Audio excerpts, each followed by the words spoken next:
to Mission Majjhima. Ajahn. Ajahn. Ajahn, so tell us about the Vitakkasan Sutta, Majjhima Nikaya 20.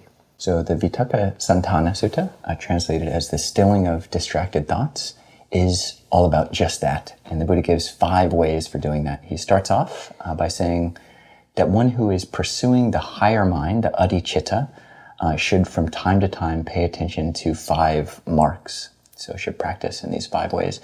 So if when one is meditating or when just throughout daily life as well, thoughts of passion or chanda, thoughts of anger or dosa, thoughts of delusion, deluded thoughts come up, then one should shift one's meditation object.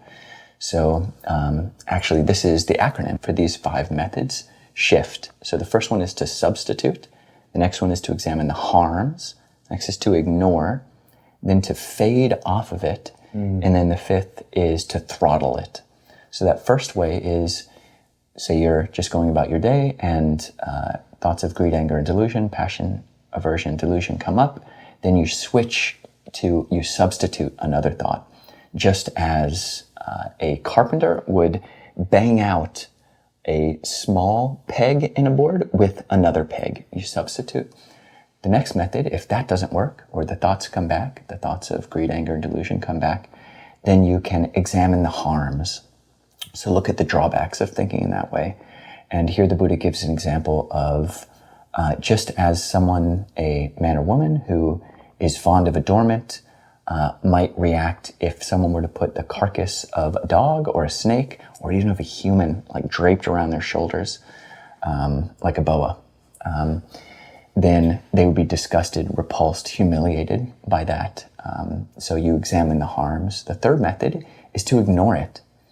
So these thoughts come back and you just don't look. And the Buddha says, just as, this is the simile, just as someone not wanting to look at something would just avert their eyes and literally not look, so too you can ignore something. The 4th method is to fade away from it. So just allow that thought to relax. And the simile here is really interesting. The Buddha says, just as if someone who was walking or running would think, why am I running when I could walk? And someone then walking might think, why am I walking when I could stand? Why am I standing when I could sit? Why am I sitting when I could lie down? And then increasingly they replace a more refined, relaxed posture with a more gross posture with a more refined or subtle posture. So too one fades or relaxes one's thoughts. And the 5th and final method is the most blunt, and that's to throttle the T of shift. And that is, if these thoughts keep coming up, then you literally, with the tongue pressed against the roof of the mouth, you constrain and just say, I will not think that thought. Just as a strong man might pick up a weaker person by their head or by their shoulders and physically restrain them, so too one can use this kind of sledgehammer of techniques. And then the Buddha says at the end that someone who can do this, it is possible that someone can be fully in charge of their thoughts, to not think what they don't want to think and to think what they want to think. What do you take out of this sutta, Ajahn? How do you actually practice these? I think, like many kind of discourses, this one actually bringing it down to how one approaches each of these techniques is important. And it's just a brilliant sutta. It's the 3rd of the thinking triad of suttas, which is composed of Majjhima Nikaya 18, 19, and 20. All these very explicit meditation instructions. And before this time in history, you do hear about meditation and it was practiced, but this kind of profoundly precise instruction these are kind of the first instances, perhaps, of it really being systematized and laid out in this way. So I think this triad is brilliant. And this being the 3rd and last in the triad, I think is significant in that it's the Buddha saying, if reflecting on papancha, like in Majjhima Nikaya 18, doesn't really work, and seeing the framework as a whole, if the more gentle means of dividing one's thought and looking at the drawback, we gave you in Majjhima Nikaya 19, Dveda, Vitakka, don't work, then this is how if the thought is really stubborn, this is how you approach it.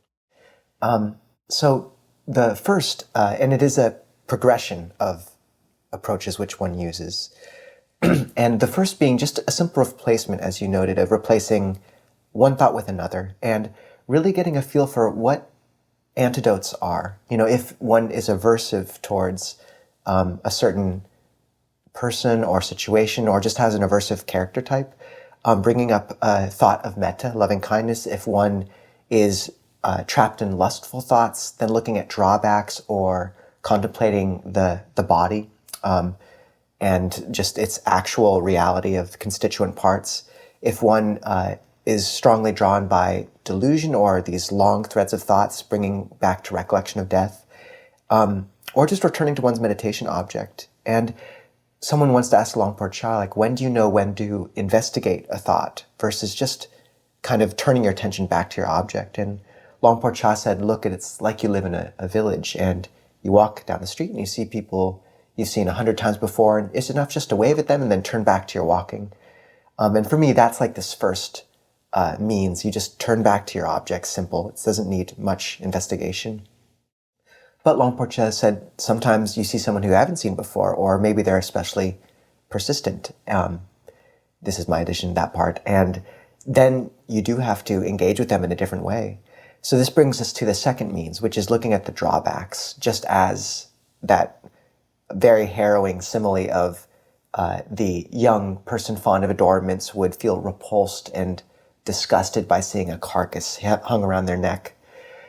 And just investigating, like, what, not only where does this lead my mind and my heart, but what would this look like if, if someone could see you feeding off of anger, what would that look like? And it's an intense image, but it's really, for me, the Buddha pointing to the beauty of the mind and heart when it's in its more luminous, transcendent place.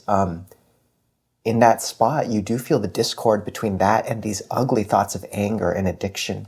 The third skillful means of just ignoring. This is, I think, a really brilliant stroke for the Buddha, where he would say one means of dispelling resentment towards someone, if metta isn't working, if karuna isn't working, loving kindness, is just not bringing them to mind. It's okay not to always dive into these thoughts. Sometimes it's enough to not bring them to mind. The fourth to, what is the fourth? To fade off. The fade off. That's very one that people I don't think always know how to use. And I think there are different ways of interpreting it. One is to just feel how much it takes to remain activated and in the body release the tensions that you're holding that are associated with thoughts. Another is to imagine riding the thoughts on water and watching them just fade that way. But just this gentle stilling, if bringing the thoughts to a quick conclusion with the other means doesn't work, then this slowly sloping down of running, then walking, then sitting. And then finally, constraining the thoughts. And sometimes there's a place, if the mind's going somewhere it shouldn't, if you're at risk of breaking sila, just saying no. And Ajahn Amaro even recommends just imagining closing a door on the thought. So there's a place for that too. But it's a brilliant meditative instruction manual. Ajahn, what else would you draw out of this? What else is interesting or of note? I appreciate you contextualizing this as the third of this thought triad. And yeah, I mean, it is often taught in certain meditation traditions that, one can't control thoughts, that one can't control thoughts, and you just need to watch. And that's akin to the simile which we found in the last sutta about the cowherd who is just watching their cows. But that's when the cows are being well behaved, when the crops are taken in and there aren't all these thoughts of greed, anger, and delusion coming up. But if thoughts of greed, anger, and delusion are coming up, the Buddha does provide all these ways of dealing with it. But all of these really do take skill, especially the more coarse ones, like the throttling one just sounds violent. It's hard to wrestle a cow. It's hard to wrestle a cow. Yeah, it's true. And it's hard to wrestle. It's even harder actually to wrestle a thought. Like you need to have utmost skill to be able to do that and not cause yourself inner damage. But there is a place for that. If you're about to, commit adultery, if you're a monk or a nun and you're about to commit an offense which will make you no longer a monastic, if you're about to commit some act of violence, you really need to throttle your thoughts. You need to find a way to stop your thoughts. That's not the time for just observing and just watching. And then the fading away, you can actually do this. If there's so many thoughts in the body, you can actually relax your posture. So if you're standing up, sit down. If you're sitting down and the thoughts are just rampant, you're in a manic episode, sit down, lie down, even put on a weighted blanket, and that will help to relax the thoughts as well. That's great, Ajahn. And what is the word of the week? The word of the week is dosa, which means anger or hatred. And it's one which you should realize it's one of the pair of 3 unwholesome roots, or greed, anger, delusion. So we've already covered raga, and now this is dosa. So, thank you, Ajahn. And we'll see you all next week for Majjhima Nikaya 21. Ajahn.